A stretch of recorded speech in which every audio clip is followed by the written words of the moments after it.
สบายดีทุกคนมื้อนี้วันเสาร์วันที่3 เดือน 2เนาะข่อยกำลังสิออกไปตลาดตอนนี้เวลาสิประมาณ4 โมงยัง10 นาทีนี่แหละข่อยตั้งใจว่าสิไปตลาดตั้งแต่9 โมงเช้าว่าซั่นผ่านไปผ่านมาจนฮอด4 โมงแลง ก็เลยตลาดตัวนี้มันเป็นตลาดอาหารทั่วโลกนำเข้าอยู่หม้องนั้นเนาะเดี๋ยวพาไปเบิ่งเนาะว่ามันสิมีหยังแหน่ขี่รถประมาณ20 หรือ 30 นาทีเลยอากาศหนาวๆแบบนี้ชวนลูกชวนผัวไปตลาดนำเขาบ่อยากออกคือกัน ก็เลยจำเป็นได้ไปผู้เดียวว่าอยากเอาของกินไปให้หมู่เลยนะเพราะว่าเพื่อนหมู่ทางพุ่นทางนั่นเนาะโอเคบ่ว่าหยังเนาะทุกคนไปเบิ่งกันเลยว่ามันสิมีหยังแหน่เว้าแล้วเว้าอีกเนาะข่อยมาตอนทำที่แรกตอนมาทำอิฐเนาะข่อยเห็นต้นไม้แบบนี้ข่อยว่าคือมาขี้ร้ายแต่ต้นไม้ก็บ่มีใบและพี่ประสาก็บ่ได้อันนี้พี่ประสาเด้เพื่อนคนก็อ้อมหน้าอ้อมหลังอยู่เขาบ่ได้พังไกลจากเพื่อนคนได้พี่ประสาอยู่พี่ตอนนี้ข่อยก็มาฮอดตลาดเลยเนาะอันนี้ก็คือทางหน้าทางเขาทางหน้านั่นแหละรถหลายนึกว่าวันอาทิตย์สิบ่มีคนยังว่าคนหลายแท้หลายว่าวันอาทิตย์บ่วันเสาร์วันเสาร์ กระสอบเรียนกันอยู่คือประเภทเขาเนาะส่วนหลายก็มีแต่ข้าวเจ้าและเขาขายอยู่พี่ข้าวเหนียวมีบ่หลายปานใดแพงพร้อมได้ข้าวเหนียวอยู่พี่มาเลาะเบิ่งอาหารฟิเซอร์เนาะ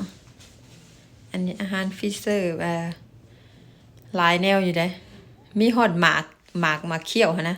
แบบผู้เฒ่าเพิ่นมักเคี่ยวหมากเนาะมีเสย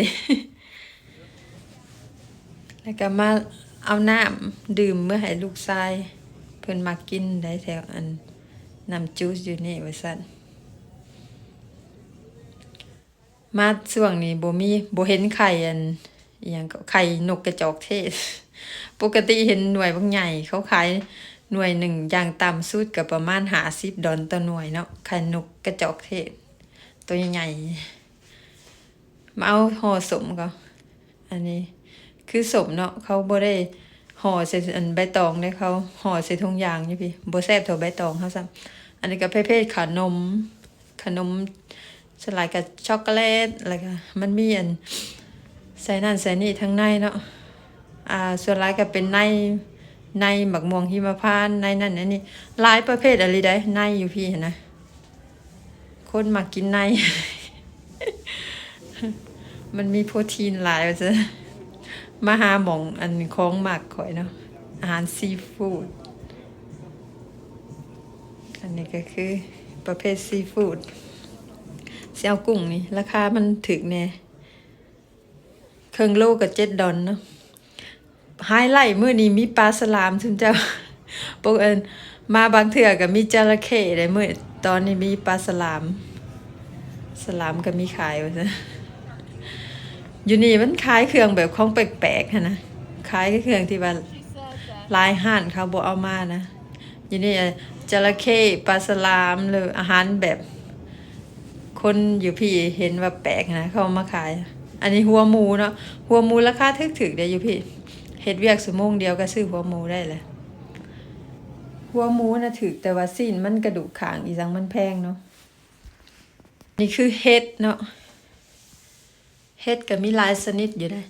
มีเฮ็ดนางฟ้าน้ำงามๆดอกใหญ่ๆนะเฮ็ดนางฟ้าบ้านเฮาและเฮ็ดอย่างอื่นข้อยก็บ่ฮู้ชื่อเลย แถมบ่เคยกินพร้อมเคยกินบางอย่าง2 อย่างนั่นหั่นเนาะส่วนหลายบ่จักแนวกินอย่างอื่นเขาว่าขัวกับจืงคือสิแซ่บตลาดตัวใดก็ต้องมีเป็นหัวมันหัวหยังหัวมันนี่ต้องบ่พลาดกับหมึกอึ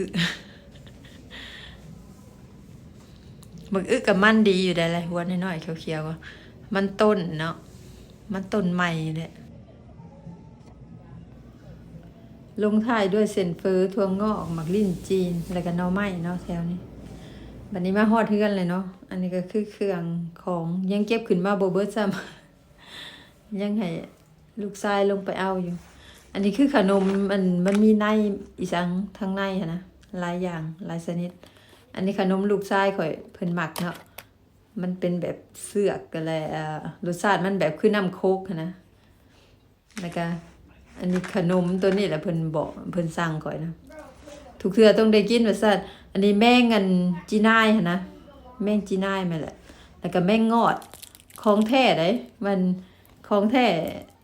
สดๆแท้ๆนั่นแหละหาแต่ว่ากินข่อยว่าคือกินใบไม้แห้งนี่ ขนมเนี่ยมันก็แซ่บอยู่ดอกมันหวานเนาะมันกินเข้าไปฮอดโตซัดแท้มันก็อยากคืออันอีสังก็ใบไม้แห้ง มันบ่มีรสชาติอันนี้ก็ขนมช็อกโกแลตเนาะมันมีโตหมดใหญ่ๆดำๆนะทางในนะตัวนี้ของข่อยมักเลยขนมอันนี้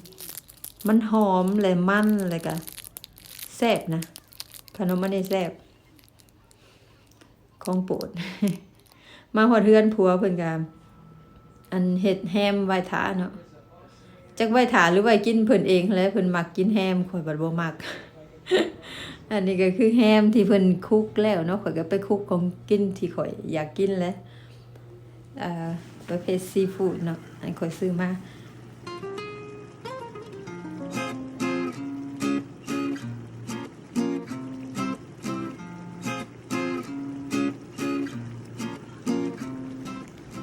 นอกจากอาหารซีฟู้ดแล้วก็มีปิ้งน้ำเนาะข่อยปิ้งซีนปิ้งใส่อัวแล้วก็ซีนหมูปิ้งไก่น้ำปิ้งหลายแนวว่าสิกินกับตำบักหุ่ง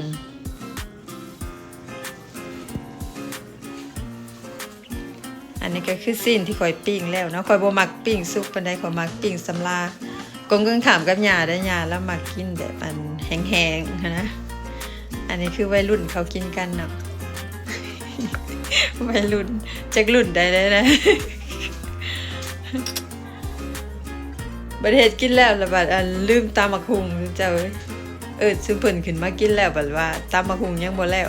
ก็ยาซะเพิ่นว่าเพิ่นสิพากันกินก่อนเพิ่นบ่มักตำบักหุ่งปานใดผมก็เลยสิตำกินน้ำหลังกินผู้เดียวสงสัยบ่ได้สงสัยแล้วตั้งสิแม่นแน่